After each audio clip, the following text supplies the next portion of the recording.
This is Cricbuzz Chatto with Adam Collins and former England captain Michael Vaughan. We're working towards a second test match at Manchester starting on Thursday. Of course, the West Indies were victorious at Southampton by 4 wickets last weekend. Vaughanie, as we move up the M1 and get towards Manchester, how are you feeling about England's prospects? Of course, Joe Root returning to the side. It's must win for them.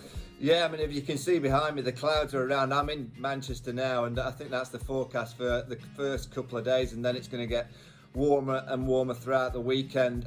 Joe Root, you mentioned, the batsman, that's exactly what England need. They need some runs from the skipper.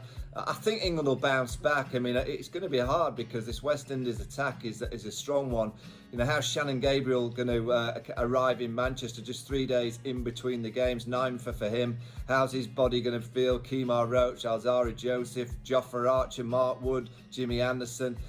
These back-to-back games are going to be tough for the bowlers. The pitch generally here is a good one to bat first on. Generally, you know, it does take a bit of spin and you see a bit more pace. So I would think both teams, you know, I know I mentioned the clouds, I would think both teams will try and bat first to try and give the bowlers, hopefully if they bat well, a day's more rest. But I think we're in for a fascinating contest. I think it's exactly what we wanted. We needed a close test series.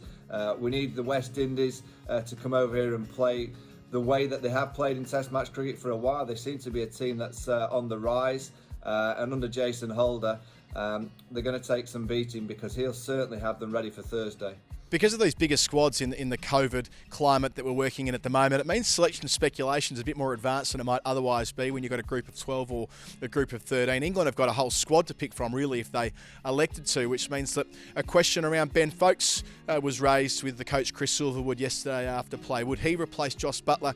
He didn't want to entertain that, but Joe Denley, on the other hand, he sort of hinted that maybe there might be a change there, given the Root will return to the 11. Yeah, I think that's quite evident. When you've got someone like Zach Crawley, a 22-year-old who played so well, you know, he has to stay in the side. You've got a 22-year-old who looks like he's got a long career ahead of him against a 34-year-old who's had 15 Test matches and hasn't quite taken his chance. I think that's a very easy decision for England to make. Crawley will bat 3, Joe Root will be at 4.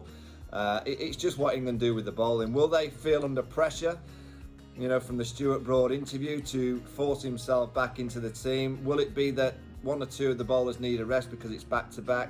If you actually look at the Ageas bowl, it wasn't England's bowling that lost them the Test match. It was the batting, it was the drop catches, that missed run-out of Jermaine Blackwood. Zach Crawley didn't get it in his hands.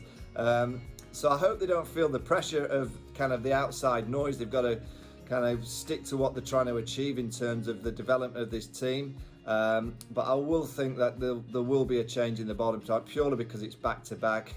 Who's to say that Jimmy Anderson might miss out? You just don't know. Jimmy's been out a long period of time. He's had 1 Test match. It'll be a big call because Jimmy bowling from his own end at Old Trafford is obviously something that is very difficult to face. But again, the management are going to have to be very, very clever of not risking the chance of potentially one of those bowlers breaking down with so many Test matches coming thick and fast over the next few weeks. Yeah, it's back to back, isn't it? So they don't just have to think about this week, but the one after that. Nasser Hussain, another former England captain, said during the week that had last week been an Ashes Test match, Broad would have played, and that obviously England are thinking about Australia next year when they're picking Wood and Archer together. How do you see that equation and I guess that puzzle pieces exercise that the selectors need to consider the here and now, but also thinking about Australia and those sorts of plans which are inevitable when England are concerned? Well, I think it's disrespectful to the players that were picked. You know, you're not talking about some young whippersnapper who's just come out from nowhere. You know, you're talking about Jofra Archer. Jofra Archer wouldn't have played at the Ageas Bowl. We probably wouldn't have seen that terrific spell of Jofra Archer on that last day. It was a reminder of what he bowled to Steve Smith at Lord's 12 months ago. You know, he's high class, and you know, Mark Wood has been man of the match two out of his last 3 Test matches. So, you know, it's a tough position that England find themselves in, but you know, we've got to be very respectful for the team that England picked, and I felt it was a strong enough one to have beaten the West Indies. They had the chances. They had the chances on day 4 with the bat to bat the West Indies out of the game. They didn't and weren't good enough to take that chance. I think it's an easy one to just say, oh, if Stuart Broad had played, they'd have won the game. Who's to say he'd have bowled badly? Who's to say that, you know, he wouldn't have got anything out of the slow nature of the surface on days 4 and 5? We don't know. We certainly wouldn't have seen the kind of spell that Jofra Archibald on day 5 that changed the course of the Test match just for that brief period. It was magnificent cricket. So I don't look at the selection as the reason why England lost. I look at the batting, I look at chances, and they certainly had a good enough 11 in Southampton to beat the West Indies, but they weren't good enough. The West Indies were better. The West Indies had their bubble at Old Trafford in Manchester when they were going through their quarantine period and their warm-up games and so on. Do you think that'll have an effect just in terms of being on tour, being in a place where you're comfortable and know the surrounding? Yeah, I mean, I know a lot of the West Indies players are Man United fans, and last night that they've been in that hotel, Man United were playing, obviously, at Old Trafford, which is probably 400 yards away from the hotel where they would have been watching the match from. You know, it has to help when you've had your preparation time at a venue. You've been practicing on the wickets. You know, the wickets out the back of the stand there. The nets are very similar to the ones in the middle. They've had a couple of warm-up games out in the middle at Old Trafford.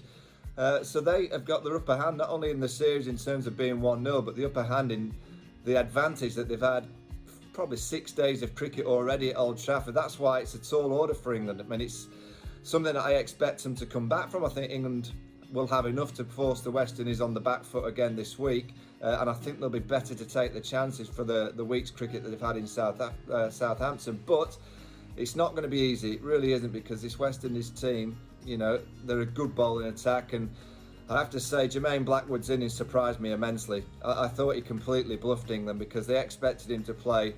Well, Blackwood's the all in, isn't he, in terms of a poker play? He just goes all in every time he goes out to bat. Well, he didn't.